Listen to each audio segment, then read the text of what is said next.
Metastand. Understanding Medicine. I am Professor Aziz-ur-Rehman, and if you are following my videos, this is the fourth or fifth in the series titled Radiology for Internists. My emphasis is to discuss common radiological conditions which are seen by the internist. And I have said earlier also, but that I'm going to repeat it again, and that much more details are available elsewhere, and radiologists will also give you a much more detailed reporting. But I strongly believe that internists should have the skills of interpreting at least the common pulmonary shadows. We have discussed normal X-ray. We have discussed different presentations of pleural effusion. We have also discussed various presentations of pneumonias and collapses and cavitations. And we have also covered COPD and pneumothorax. If you have not watched those videos, you can go back and watch them. Today we are going to take up this another topic called lung masses, nodules and hilar adenopathy. Like usual, I will show you multiple x-rays with various types of nodules and masses and lymphadenopathy, and give you my opinion, how would I interpret it, and then of course we will develop the differential diagnosis. At the end, I will give you a summary of how to approach these cases. So let's start. This X-ray, I think, very obvious. Anybody, even with very limited exposure to medicine and radiology, can tell that this is not normal X-ray. You can of course identify normal structures, trachea, clavicles, aortic knuckle, aorta, heart and diaphragms, but one big opacity here is this one. And it is very uniform, not very dense but fairly opaque density. I think it actually consists of two opacities. If you look at this border, it appears to be as if there are two different opacities superimposed on each other. It arises from the hilum, but you can see the trachea. If you can see the trachea and left main bronchus, you can also see the right main bronchus. So this opacity is not actually in the hilum. It is either anterior to it or posterior to it, as we will see in the lateral film or maybe on the CT. But please note down that this has got very smooth outline. There is no inflammatory or fibrotic changes around this mass. There is no destruction or erosion of neighboring ribs. There is no shift of midline structure. So from this observation, you built up the differential diagnosis. Though fairly big opacity, but it is not disturbing the neighbors. It is actually respecting its neighboring structures. Now let's see what is on the other film. Yes, this is a CT scan. The same patient, this is the CT scan. Now CT scan provides you much more detail. Now as I observed here, that this is not in the hilum, you can see it is way behind. So it is right in the posterior paravertebral gutter. This is the opacity which is shown here. Now this is rather uniform, no internal structure. It appears to be fluid filled. From its texture, I guess it is fluid filled, and it has got very thin outline. So from this very thin outline cavity filled with fluid with normal lung structure, I guess this is a kind of cyst. This may be a hydatid cyst or some other cyst. There may be cyst adenocarcinoma. So this appears to be some kind of cyst. I don't see any problem with the hilum. So this is most probably a cyst, infected maybe. So I hope this was clear. Now let's move on to the next one.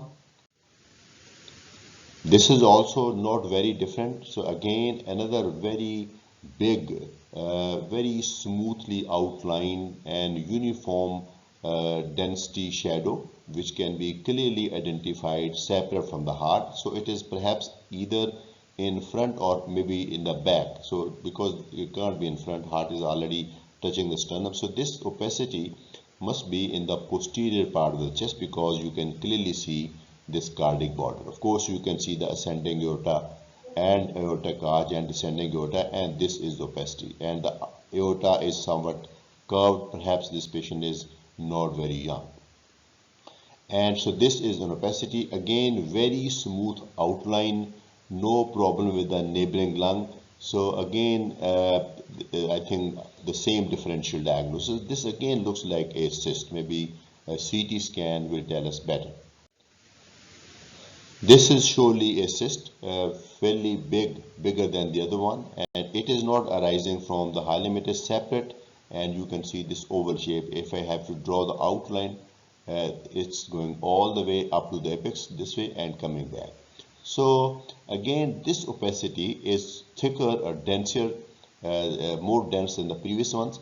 But look at the neighboring lung; they are absolutely unaffected. This kind of looks you see when there is no active inflammation. Had this been a lung abscess or had this been a malignant tissue, I think I would have suspected something in the neighborhood. This again appears to be a fluid-filled cavity with minimal inflammation in the surrounding lung. The rest of the lungs are okay. Left hemidiaphragm, right hemidiaphragm. This might give you the impression this is pneumothorax, but actually it is not. This is the rib and the breast outline. They makes a demarcation. This looks like a pneumothorax, but actually it is not. So rest of the lungs are okay. I don't see any hilar adenopathy, but there's a big cyst in the left upper apex. Another one slightly different, and this is outlined from all sides. You can see it separate from the heart, going all the way, covering almost 1/3 of the 2/3 of the left hemithorax. Big opacity, maybe fluid filled. CT scan will be very helpful in this patient. Of course, history will also be helpful. This patient perhaps has hydatid cyst. Hydatid cyst is a type of infection which luckily is not very common, but we do see cases. There is infection, and this hydatid cyst could occur anywhere in the body. It could occur in the liver, it could occur in the lungs or brain or in the bone. This one is most probably hydatid cyst. Of course, you would need some serological tests and maybe CT scan to confirm the diagnosis. In the CT scan, a very characteristic phenomenon called cyst in a cyst phenomenon is seen. So there will be a cyst and there will be another daughter cyst inside. So if that is the case, it would confirm the diagnosis of hydatid cyst. Moving on to another one. Now this is different.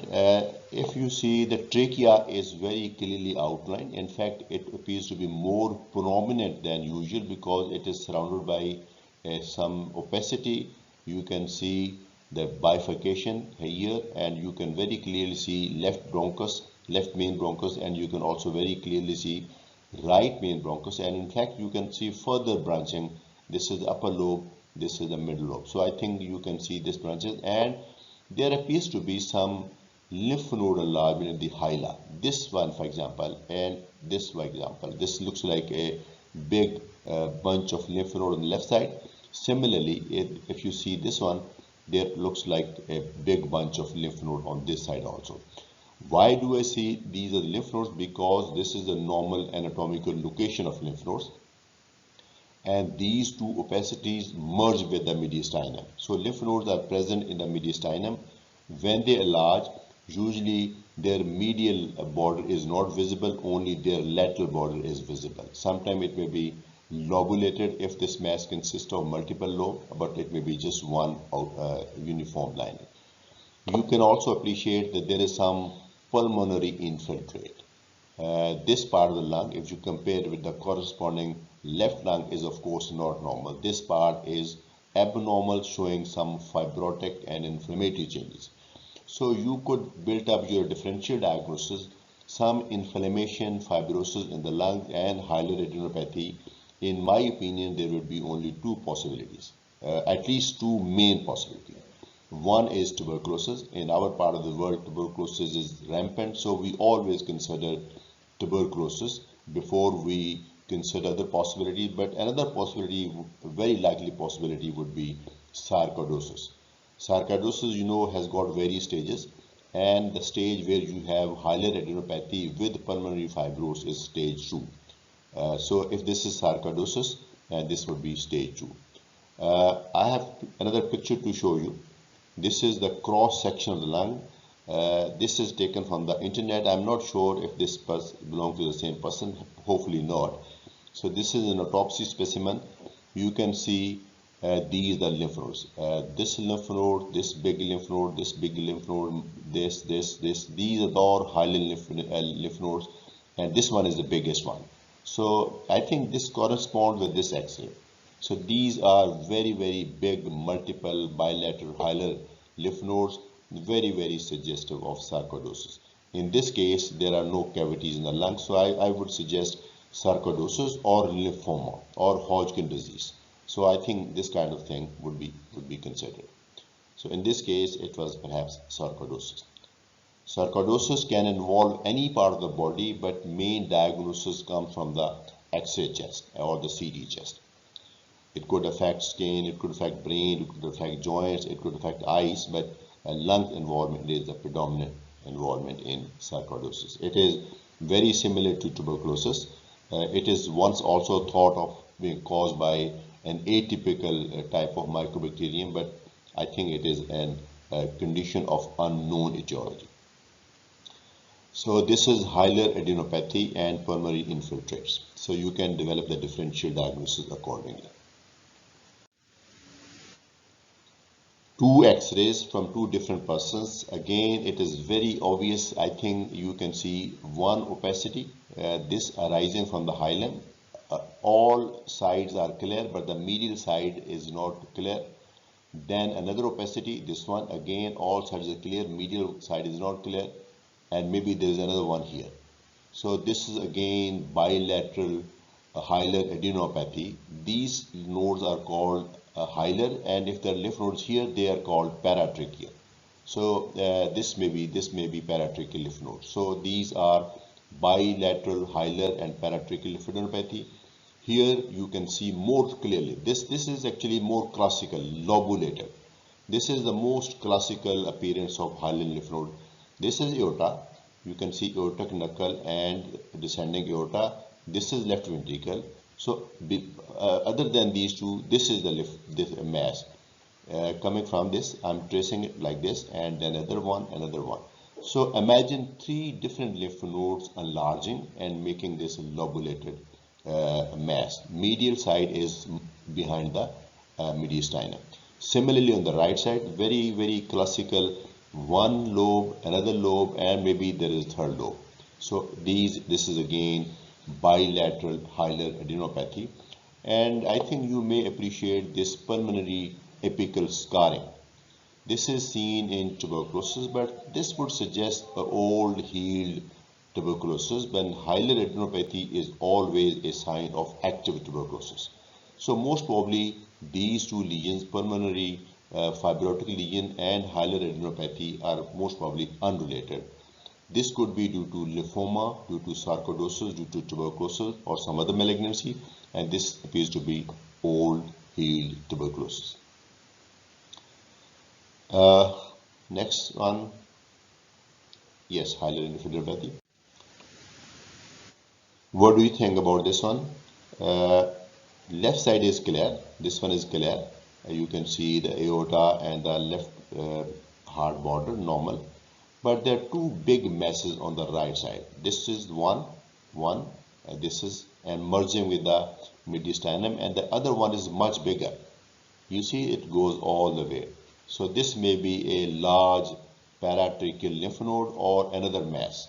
It could be malignant tumor, or it may be paratracheal lymph node, again lymphoma, or tuberculosis or sarcoidosis would be less likely, because these two conditions, they affect bilateral lymph nodes. So if I have to make a diagnosis on this X-ray, I would rather consider lung cancer with hilar metastasis, or maybe I can consider a lymphoma, because lymphoma can arise from one lymph node. And you can appreciate the trachea is also slightly pushed to the opposite side because of the mass effect.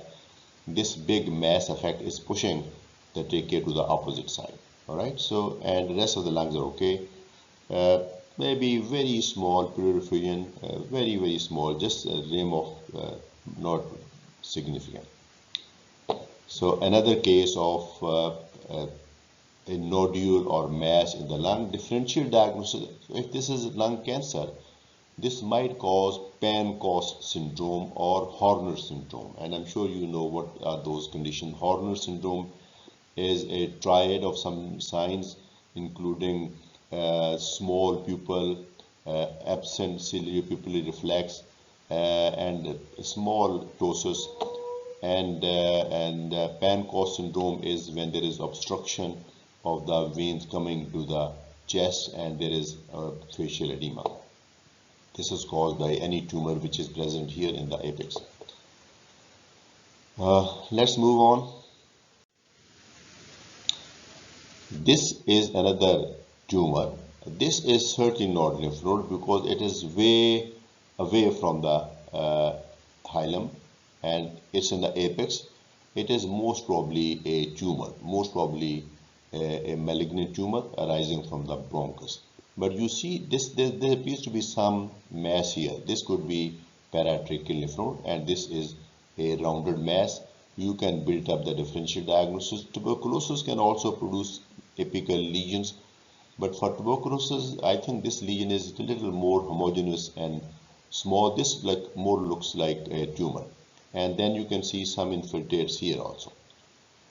Like always, X-ray shows shadows. Now you can't really be 100% sure always on the basis of shadows. You just see shadows, and of course the nature of shadow, the other facts can give you very strong lead to the diagnosis, but sometimes diagnosis would not be possible unless you do other tests like FNAC or CT scan or serological tests, or you have imaging of the rest of the body.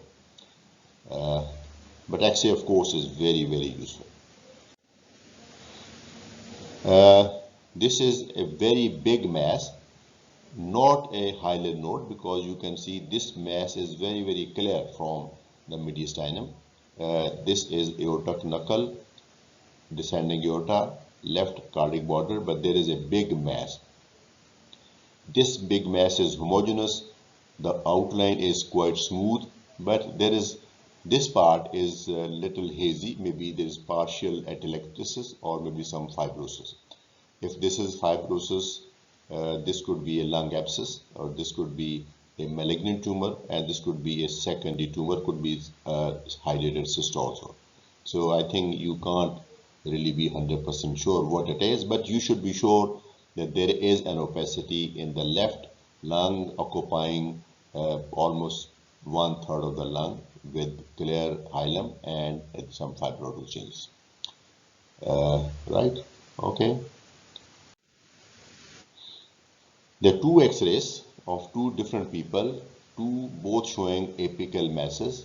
This one, not very clearly outlined.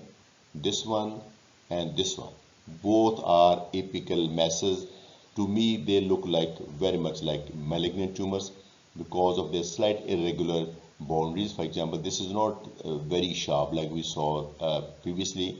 Now, if this person is a smoker, and if this person has history of weight loss, and if this person has clubbing, and if this person has a constant bone pain in this part, the suspicion will be further stronger. But this does look like a malignant tumor to me. Now, this is another interesting X-ray. You can see multiple opacity, and you can see this is one. This you can extrapolate. Actually, this one is clear, but it is not this boundary, but you can extrapolate it like this. So this is a very nice rounded opacity. This is another one, very well circumscribed rounded opacity, and then another one here. At least three what we call coin lesion. These three coin-like, maybe another one. There's a small one. I think if you agree with me, there is a small one here also. And then if you look at this trachea and the main bronchi, this and this are probably lymph nodes. So there is a lymph node here, and there's a big bunch of lymph node here, and then this part is also relatively radiopaque, indicating that there may be some atelectasis. So if you consider all these things together, it could be metastasis coming from somewhere else, or it could be lung cancer with local metastasis. It could be metastasis coming from prostate cancer, from seminoma, from osteosarcoma, or thyroid tumor, or it may be primary lung cancer with metastasis. But these multiple coin lesions are very suggestive of stage 4 malignancy, because if there are so many of them, they are present all over the chest, they must be present elsewhere also. That will make it stage 4 cancer, whatever this cancer is. This is even worse. You see so many, the lungs are basically studded with multiple metastases. And you can see many of them, this one, this one, this one, of different sizes and different shapes. They are spread all over the chest. Actually, they are overlapping each other. This one, this one, this one are not necessarily in the same plane, in the same horizontal plane. Some may be situated posteriorly, other may be in the middle part, other may be in the anterior part. So all these, so many of them, small nodules superimposed on each other, not very dense. And not very dense means they're not calcified lesion. To me, it looks like very, very advanced malignancy. Primary cannot be determined, but the tumors which normally make primaries in the lung, they include osteosarcoma, osteogenic sarcoma, seminoma, thyroid tumor, and prostate. But breast cancer, because this is like, you can appreciate, this is female patient, could be breast cancer. So any tumor can cause metastasis in the lung like this. Whatever tumor this may be, it is advanced disease. Another example, multiple coin lesions. You can see so many of them, 1, 2, 3, countless actually on this side, and this one is such even more. So if you see this kind of X-ray, the diagnosis is very obvious. I don't really think there is much of differential diagnosis. The differential diagnosis is within malignancies. I don't think one would consider any non-malignant condition in these X-rays. So within the malignancy, of course, there will be differential, and that will be based on the finding elsewhere in the body. This is a classical example of massive bilateral hilar adenopathy. You can see the trachea is shifted toward right, is pushed toward right because of this massive, this is paratracheal, this is hilar, this is hilar, this is hilar. So multiple hilar lymph nodes, and this is the aorta, and I think multiple hilar lymph node with rest of the lungs clear. This may be another one. Yes, this, because I'm not sure which one is it. I think this is the cardiac border. Yes, this is the cardiac border, and this one is another opacity. So multiple hilar and paratracheal bilateral opacities, most probably a case of lymphoma or sarcoidosis or tuberculosis.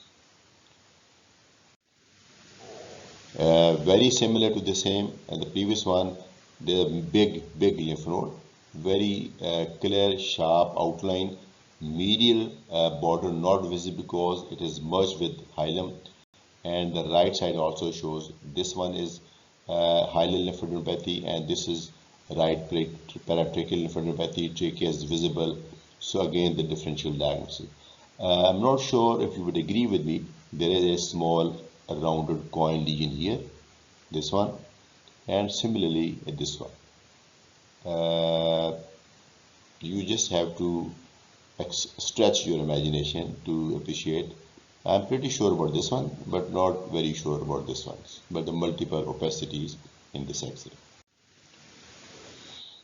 This is another rounded opacity. It does not appear to be lymph node because it is separate from the hilum. You can see clear air within the opacity and the hilum. This is a very common location of lung cancer, maybe from the branch of the right bronchus. So this could very well be a case of lung cancer. Lung cancer may produce a solid opacity like this one, or it may cause a cavitating opacity.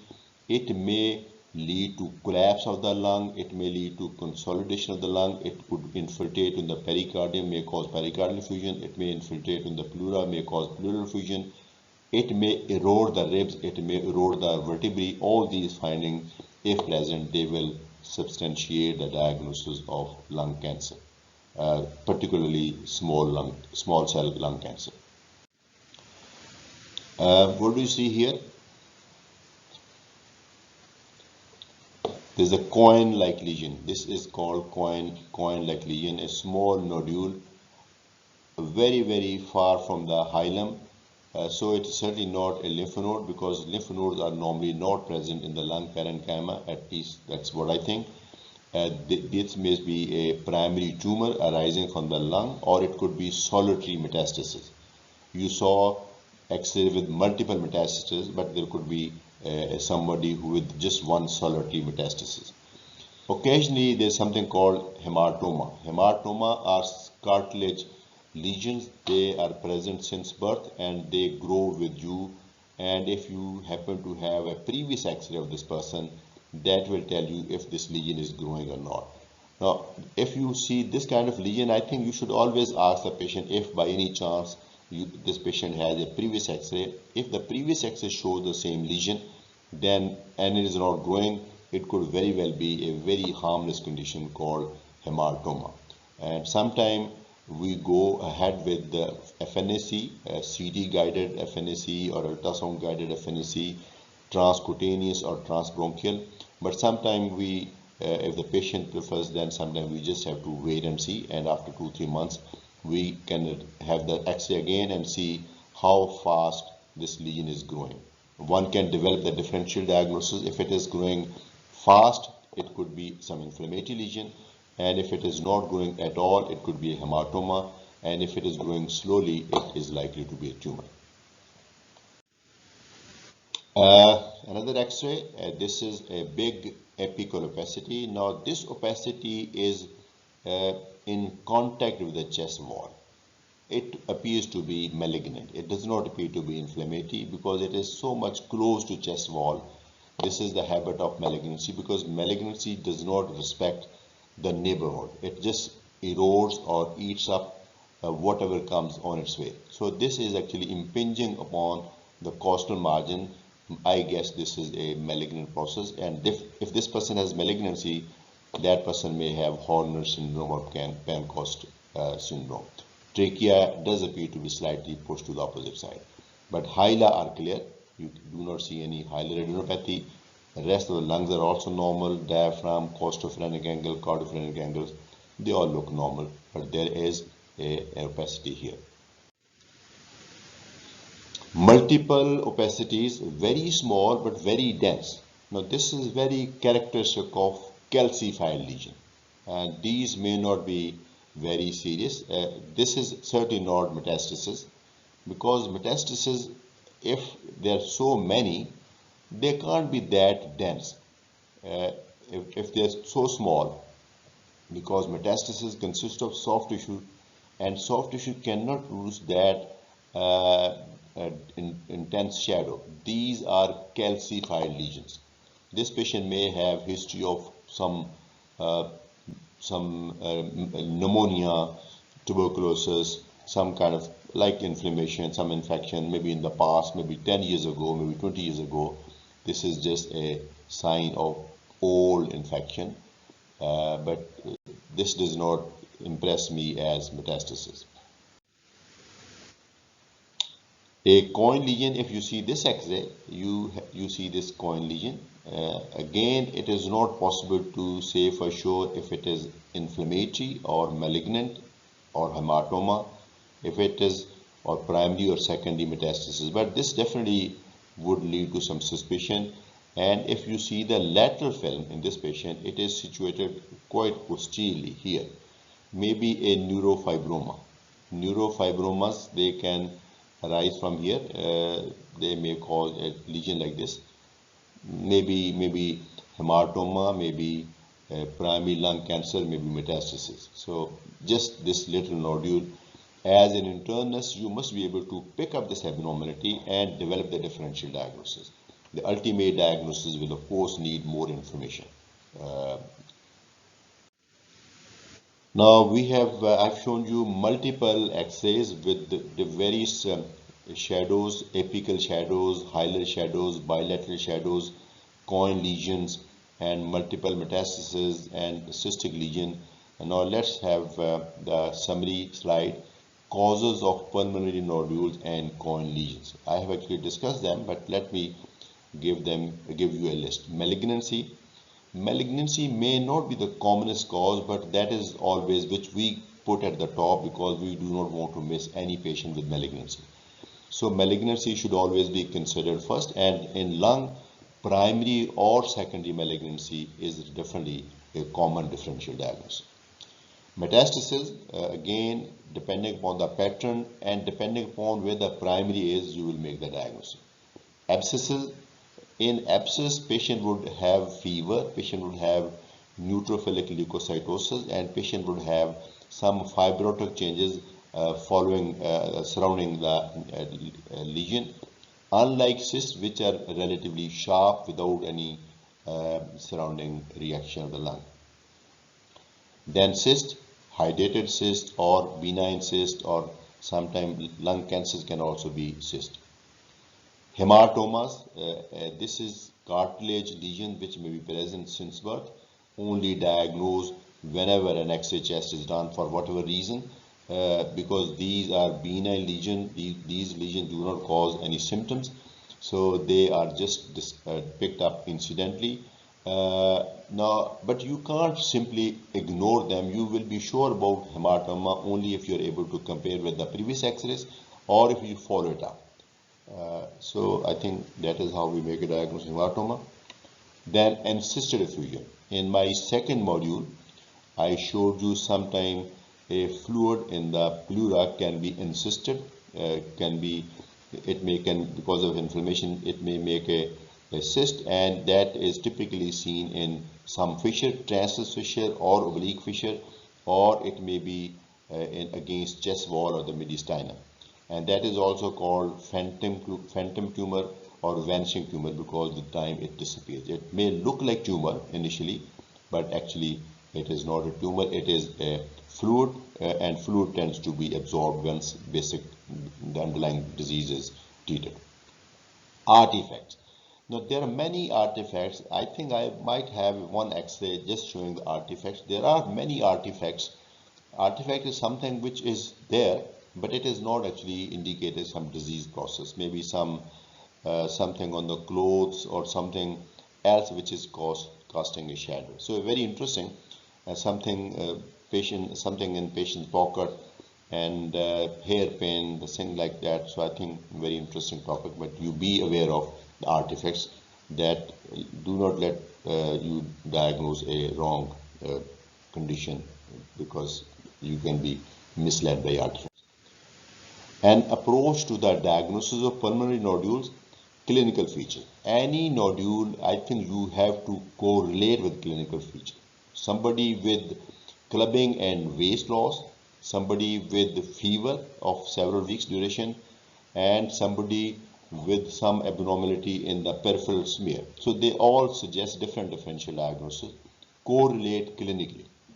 And progression over time, as I told you, an inflammatory lesion is the fastest growing.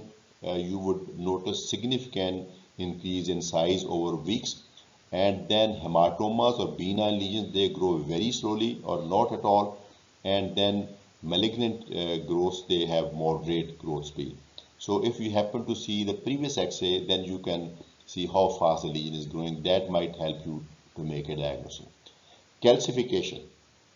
In a rounded opacity, if there is a calcification, that is a sign which is against the diagnosis of malignancy.